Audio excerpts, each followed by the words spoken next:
पश्चिम बंगाल की मुख्यमंत्री ममता बनर्जी ने प्रधानमंत्री नरेंद्र मोदी को पत्र लिखकर हड़बड़ी में पारित 3 आपराधिक कानूनों के कार्यान्वयन को टालने का आग्रह किया है। ये तीनों कानून 1 जुलाई से लागू होने वाले हैं।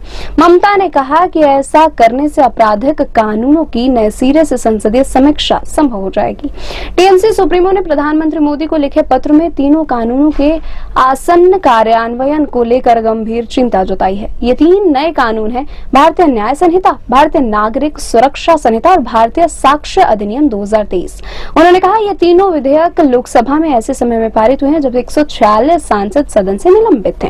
ममता ने कहा कि आपकी पिछली सरकार ने 3 महत्वपूर्ण विधेयक को एक तरफा और बिना किसी बहस के पारित कर दिया था।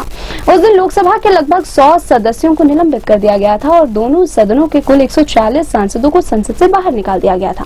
उन्होंने कहा कि लोकतंत्र के उस काले दौर में विधेयकों को तानाशाही पूर्ण तरीके से पारित किया गया। मामले की अब समीक्षा होनी चाहिए। ममता ने कहा कि मैं अब आपके कार्यालय से आग्रह करती हूँ कि कम से कम कार्यान्वयन की तारीख को आगे बढ़ाने पर विचार करें।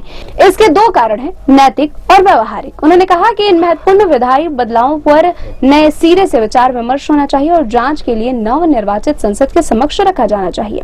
टीएमसी सुप्रीमो ने कहा कि जल्दबाजी में पारित किए गए नए कानूनों को लेकर सार्वजनिक रूप से व्यक्त की गई व्यापक आपत्तियों के मद्देनजर नए सिरे से संसदीय समीक्षा लोकतांत्रिक सिद्धांतों के प्रति प्रतिबद्धता को प्रदर्शित करेगी। यह तरीका नव निर्वाचित जनप्रतिनिधियों को प्रस्तावित कानून की गहन जांच करने का अवसर प्रदान करेगा। उन्होंने कहा कि किसी भी दूरगामी कानूनी बदलाव को सही तरीके से लागू करने के लिए पहले ही सावधानी पूर्वक जमीनी कार्य की आवश्यकता होती है और हमारे पास इस तरह के अभ्यास से बचने का कोई कारण नहीं है।